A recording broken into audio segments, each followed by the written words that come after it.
Alright, so andito tayo ngayon sa Kalumpang Caltex 7-Eleven kasi meron tayong ride this Sunday kasama ang ating ADV 160 SOX RT na grupo at mga guest rider from KHSC. Yes, pupunta tayo sa May Pawikan and meron tayong charity event, mini charity event, simpleng charity event sa mga elementary students.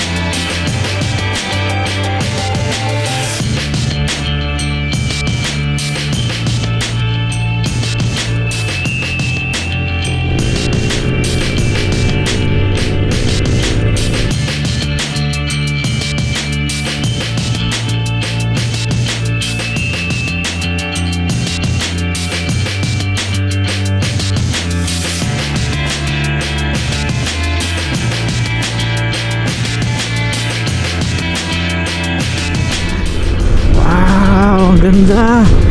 Uy, hindi ko nakita.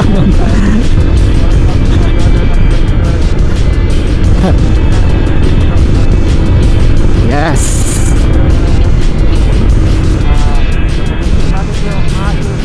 Maasim. Maasim or maasin? Edit.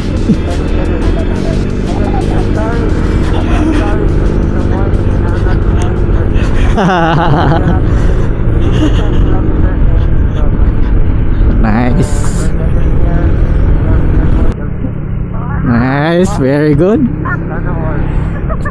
Ang ganda, pababa. Uniform, puro ADV. Nasa Pilipinas pa ba tayo? Nasa ibang bansa na pala.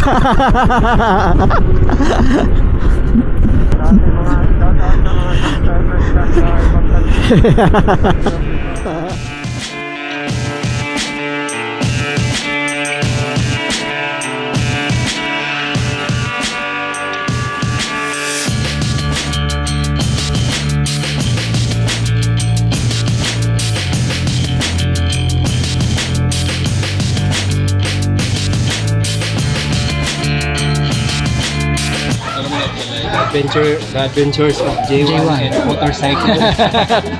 Anong kainin mo, sir? Order kayo ng chicken inasal with oil. Saka egg with egg yolk. Hi vlogs! Welcome to my channel.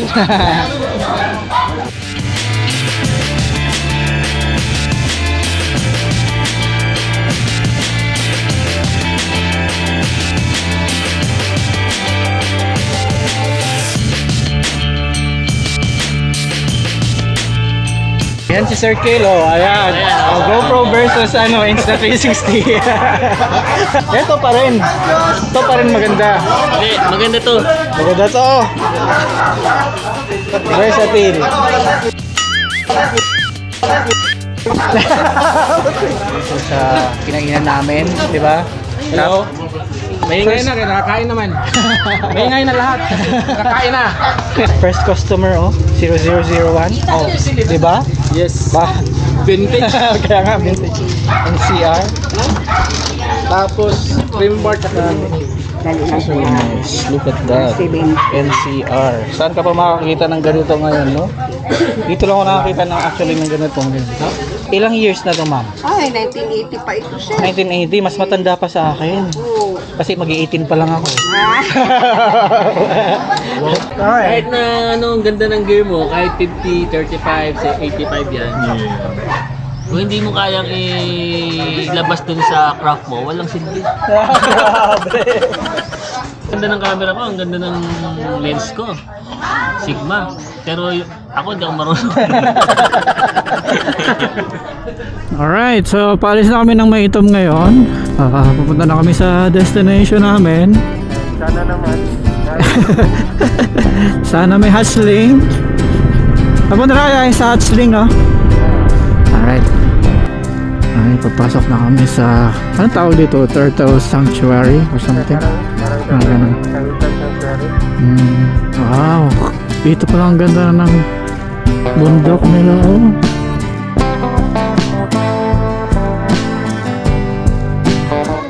Alright, so nakikita nyo sa likod natin, dito daw yung hatchling o yung mga itlog pinapahatch. So once na nakahatch na sila dito, after that dadalhin na sila sa may dagat para maging free na sila. I'm sorry po, hindi tayo maka-experience mag-release ng hatchling. Nasa season po kasi tayo ngayon ng igleyin pa lang po ang sarangani. Paakyat pa lang po ang pawikan natin para ma-itlog.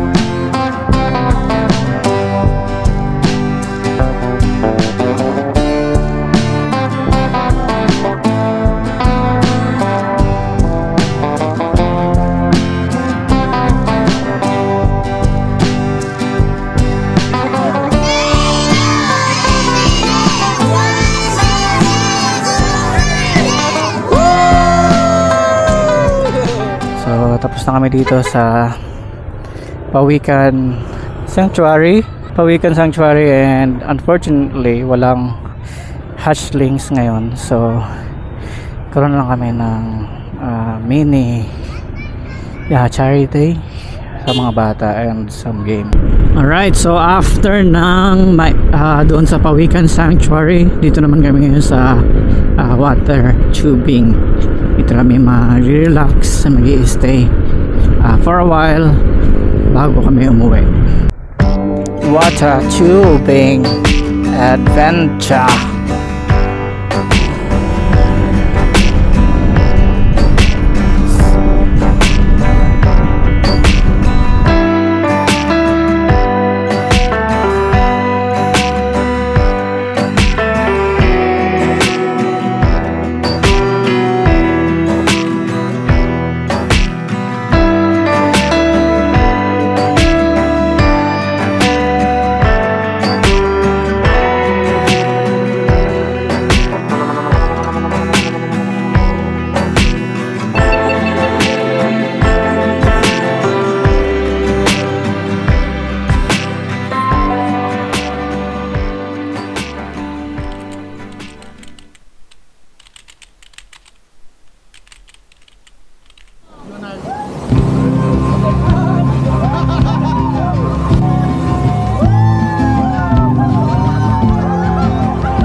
Tayo ngayon sa New La Union dito sa resort na ito, na ilalagay ko na lang ang pangalan dito. Dito tayo nagstay ng matagal, nag-lunch, kumain, and dito rin kami na water tubing kanina. First time natin mag water tubing. Ayan pala, kasama namin ngayon si Batman.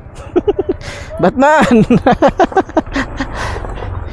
Alright, so ayun, going to take off, papunta daw ng Vanilla Farm right now.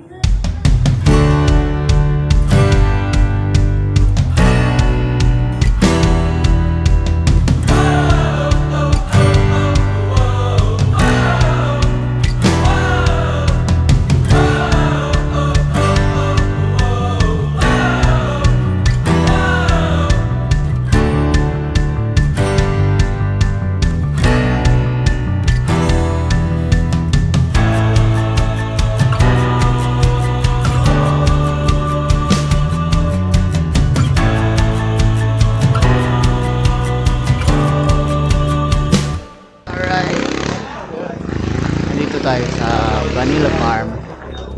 Dito sa Bicol. And titingnan natin. Ito yung yung flavor na usually natitikman natin sa mga ice cream and mga Group of gatas.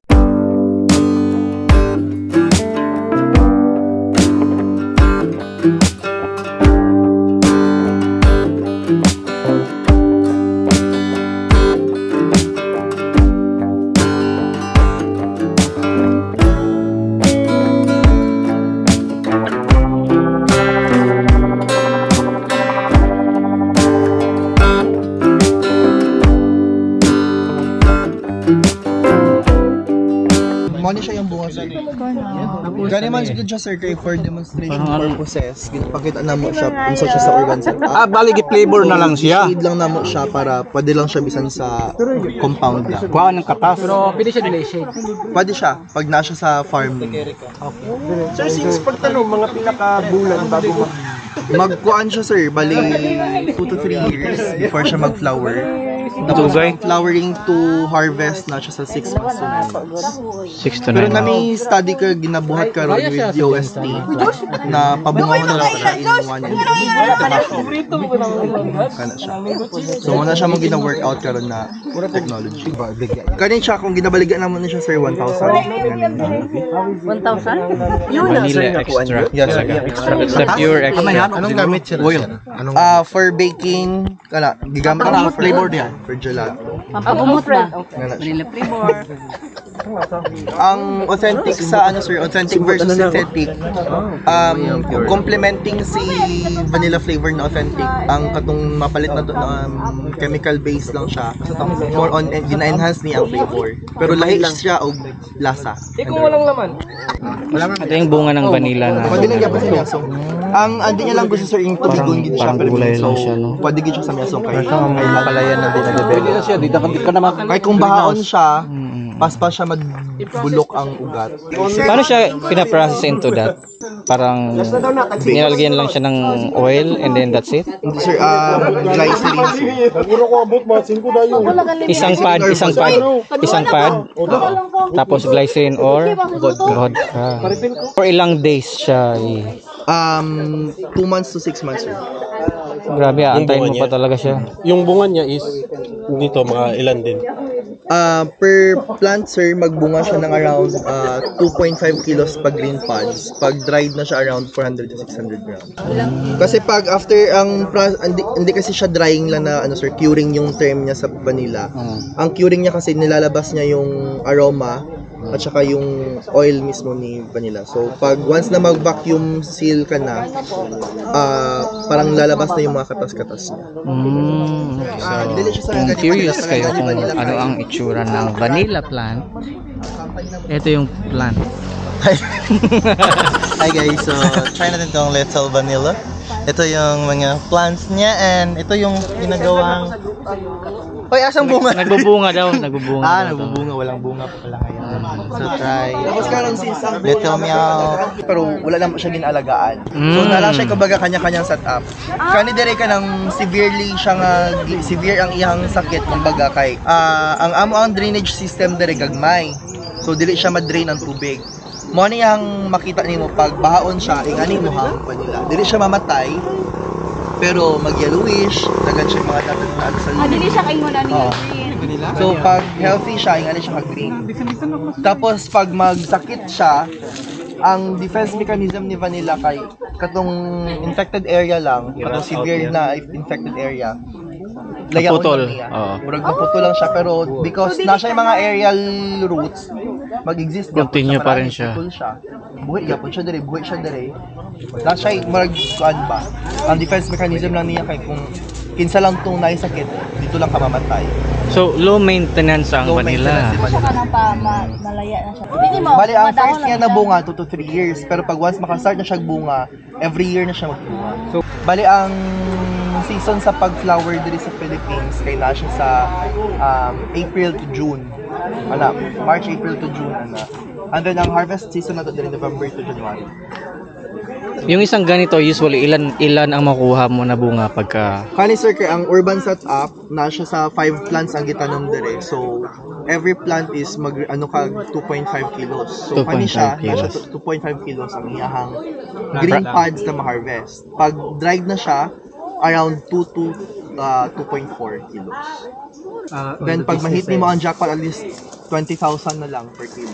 So, that's 40,000 for one whole On the business side niya for 1 year. Nami market sir. So dili mi nag-open o contract growing if wala mi na-close na market. Dili mi ningon na kami magkuha or mag trade, but i-consolidate lang para ang purpose magtaas ato ang supply. Mas naka-demand ta kay exporter kung unsa ang price ato i-set.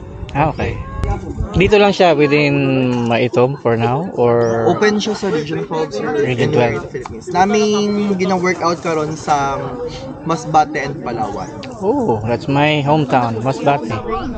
Alright, so dumaan kami ng Vanilla Farm. Sa wakas, nakita na rin natin kung ano ang itsura ng vanilla plant at yung bunga niya.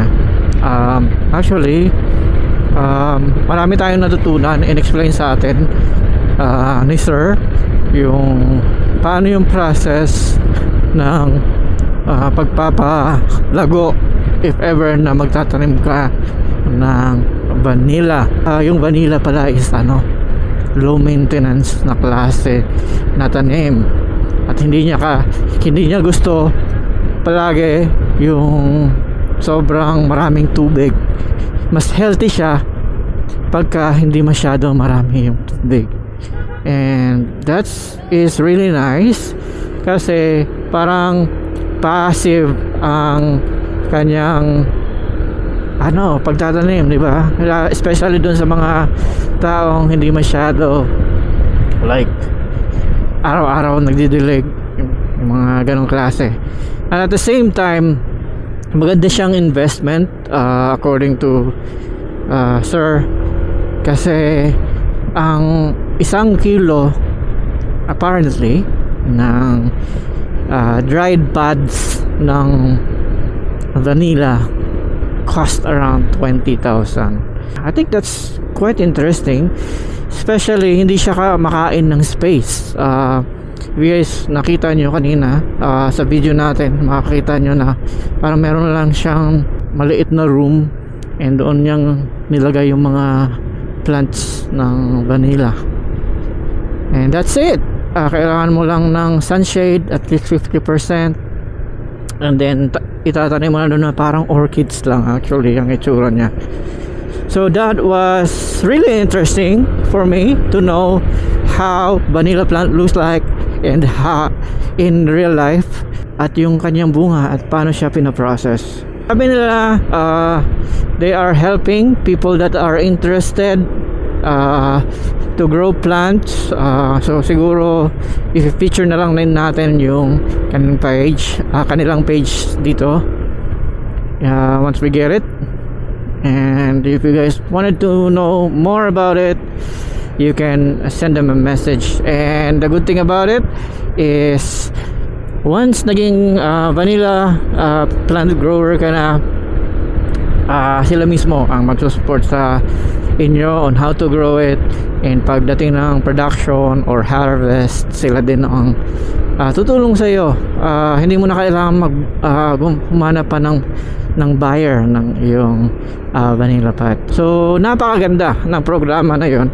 Okay, now we are heading back to Jensen and Coronadal. So pauwi na kami in short, and I guess dito na natin tatapusin yung ating video. Once again, kung andito ka pa, I really appreciate you for supporting our channel, and I hope na meron kayong natutunan at nag-enjoy kayo sa ating video for today, na tinatry nating ikutin as much as possible yung Mindanao para makilala ninyo at makita nyo kung gaano kaganda ang mga lugar dito, at hindi lang yon, mga products, mga tao dito sa Mindanao. So once again, this is Joel. If you are interested in motorcycle related contents, travel and gadgets, please make sure to subscribe to this channel. Thank you. I will see you once again on the next one. Bye.